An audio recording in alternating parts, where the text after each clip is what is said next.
Supreme court ने मोटे तौर पे ये कहा कि जो इलेक्शन कमीशन है वो भी एक संवैधानिक संस्था है, तो इसके ऊपर इलेक्शन कमीशन फैसला ले कि क्यों 100% वीवीपैट की पर्चियों को ना गिना जाए।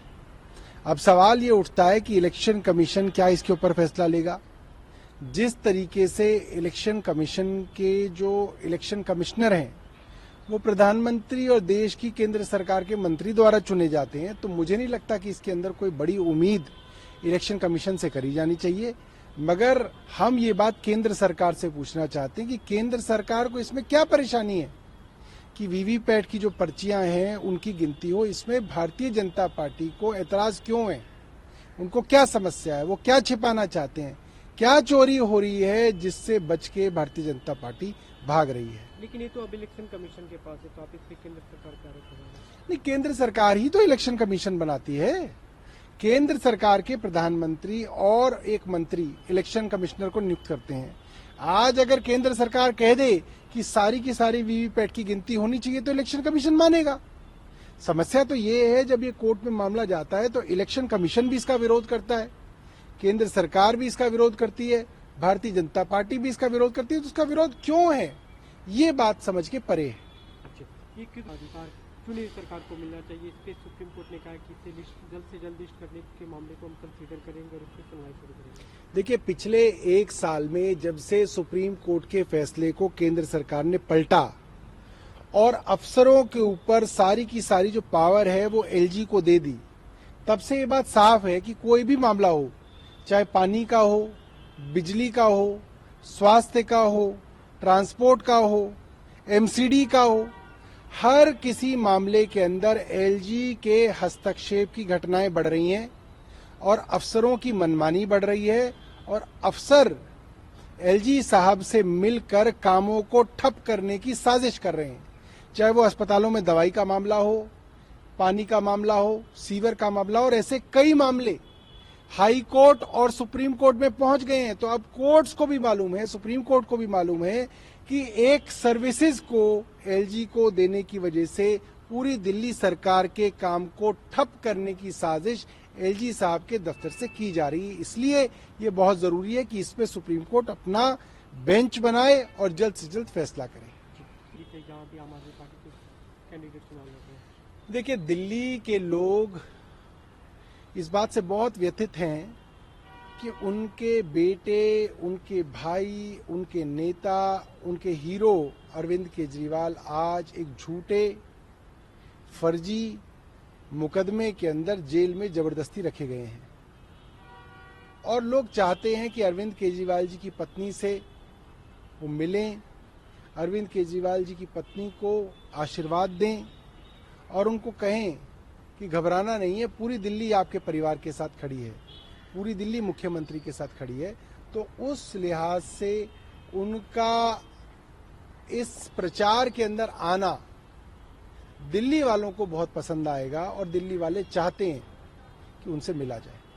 लेकिन बीजेपी की तो परेशानी होगी, तो हम कोई बीजेपी को खुश करने के लिए कोई ना काम करते हैं। उनको परेशानी तो हो, उनको परेशानी होगी इसलिए क्योंकि सुनीता केजरीवाल जी के प्रचार में आने से भारतीय जनता पार्टी का नुकसान शुरू होगा, इसलिए उनको परेशानी होगी।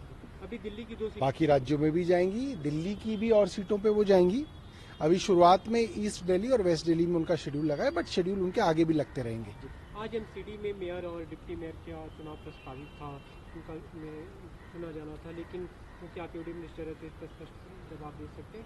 उप राज्यपाल की तरफ से कल जो लेटर है उसमें कहा गया कि मुख्यमंत्री नहीं है, मुख्यमंत्री की तरफ से कोई लेटर नहीं आ पाया, इसलिए चुनाव नहीं हुआ और आज एमसीडी में काफी हंगामा देखने को मिला। देखिए, मैं इस बात को पूरी जिम्मेदारी से कह रहा हूं कि एलजी साहब गलत कह रहे हैं, गलत बयानी कर रहे हैं।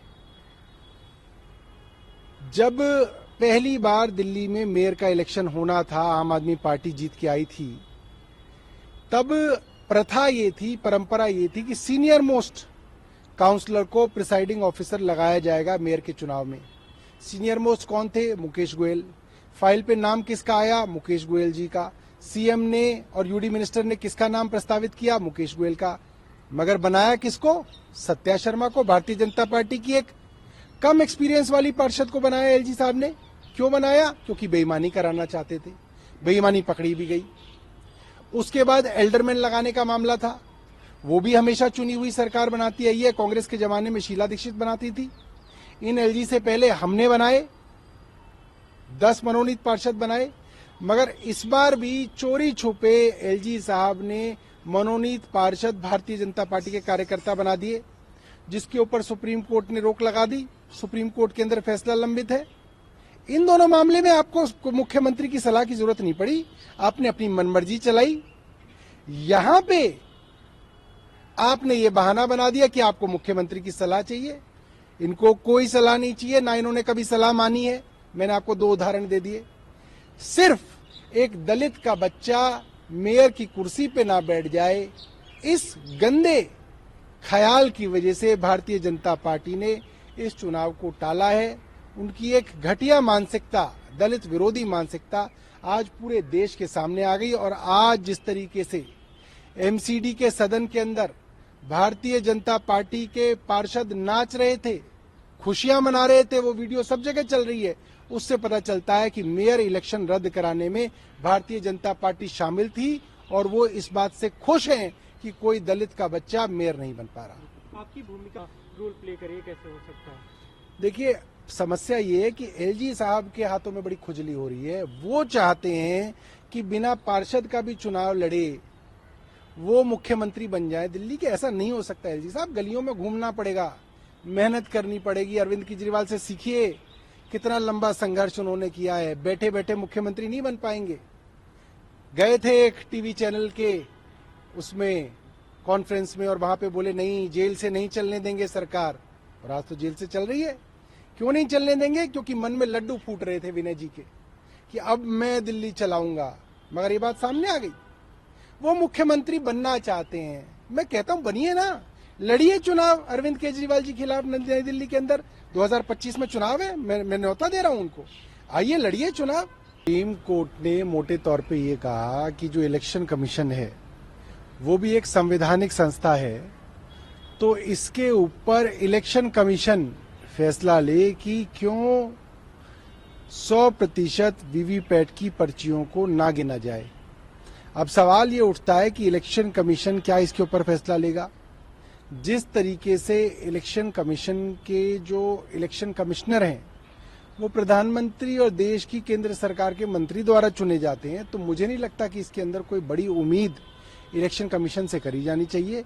मगर हम ये बात केंद्र सरकार से पूछना चाहते हैं कि केंद्र सरकार को इसमें क्या परेशानी है कि वीवीपैट की जो पर्चियां हैं उनकी गिनती हो। इसमें भारतीय जनता पार्टी को एतराज क्यों है? उनको क्या समस्या है? वो क्या छिपाना चाहते हैं?